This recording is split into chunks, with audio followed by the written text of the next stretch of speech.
See, my name is Brandon Godfrey. I'm from Trumbull, and my biggest concern with student loans is they're always rising, so there might come to a point when nobody can really pay for them.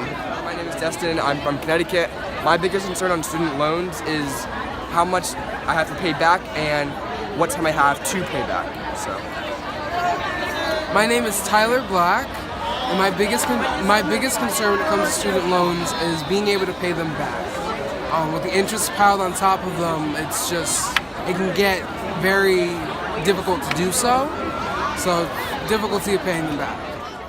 Ready for the answer? So you're looking to go to school or stay in school and you need a loan to bridge your financial aid gap.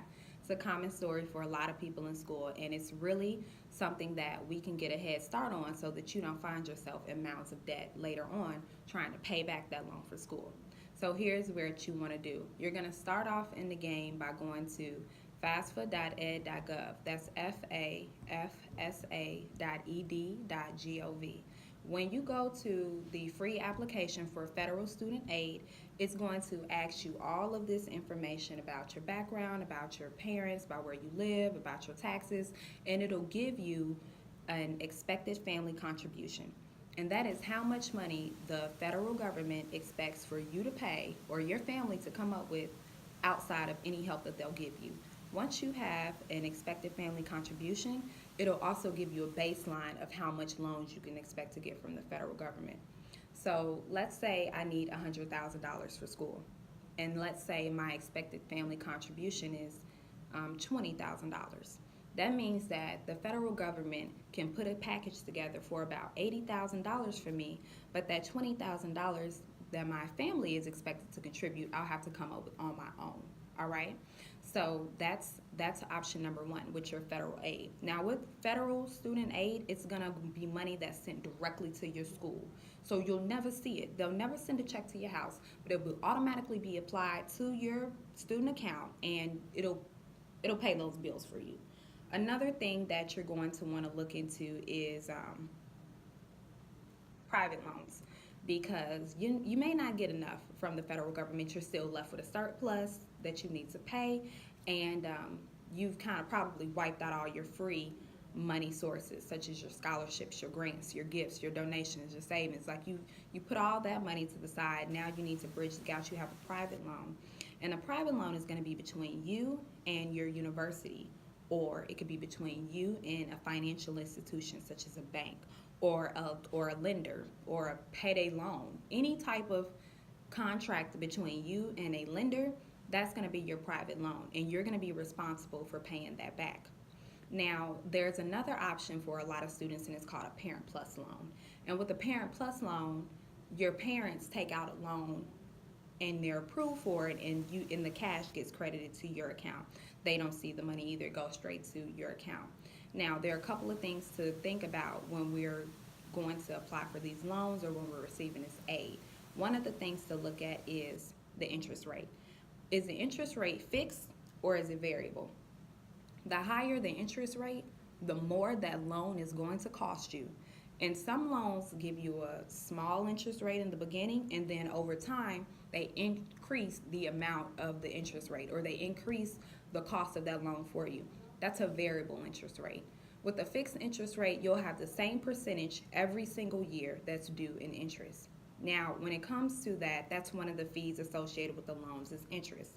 Another fee associated with them is an application fee. So it costs to actually apply for a loan. It's not free. Another thing you want to look at is an origination fee, which they're going to charge you to disperse that money to your account. So all of those things need to be calculated up, and late fees if you're ever late on a payment or things of that nature. Pretty self-explanatory. Another thing that I want to talk to you about is the timing of your loan.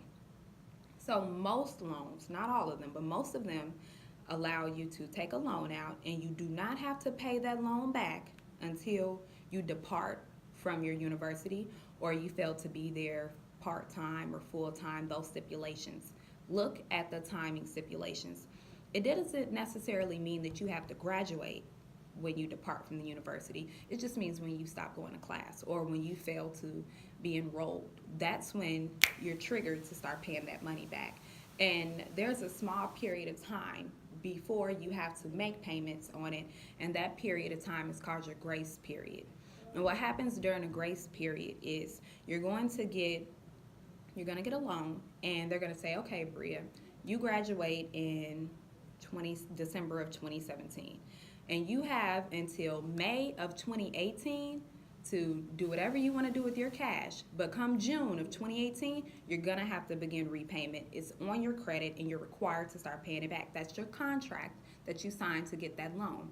That's standard with mostly all federal loans, private loans, and Parent Plus loans. They're going to want to see that cash come back generally about 6 months after you depart from the university.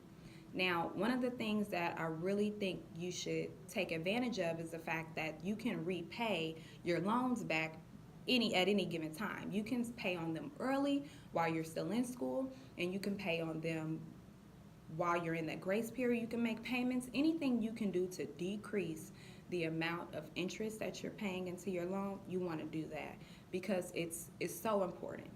Last 2 points I'm going to make is the difference between a subsidized and an unsubsidized loan. So while you're in repayment or after the loan is dispersed to your account, there's a period of time where you're still in school or you're using the money, and you're not expected to graduate anytime soon. Let's say you get a loan your freshman year, you're not going to pay it back until 6 months after you graduate in your senior year, technically. Now, with an unsubsidized loan, as soon as that money is dispersed to your account, it's going to start charging you interest. You don't have to pay on it until 6 months later after your grace period ends, but you're going to be charged. That means it's going to accumulate, it's going to grow. You just don't have to pay it back. Now, with a subsidized loan, that means interest does not start until after you depart from the university. So it's still accumulating during that 6 month grace period, but the interest doesn't start until after you depart. With an unsubsidized loan, the interest starts as soon as it's dispersed. So what does that mean? That means that unsubsidized loans cost more than subsidized loans because of their interest and when their interest starts and how much the interest is going to cost you as it accumulates. So those are some of the things that I want you to take into consideration. Also, your credit. That's the last thing. And your credit. Your credit is going to affect your ability to get a loan and the interest rate that you're receiving. The better your credit, the lower the interest rate, the lower the cost of the loan. You're having some credit challenges, that's going to come out with your interest rate and how much you're expected to pay back. So I want you all to think about those things as you think about the cost of your education and student loans, and just know that repayment is a real thing, and there are strategies to help you overcome mounds of debt. There's no reason for you to spend half your life paying for a small investment of time. We have to be smart about the decisions we make and how we go about paying back the loans or the money that we're taking for our education. If you want to get more information, visit www.brialife.com. That's www.brialife.com, and I will share all of the loans or educational info for financing that you need. Have a good day. Thank you for watching.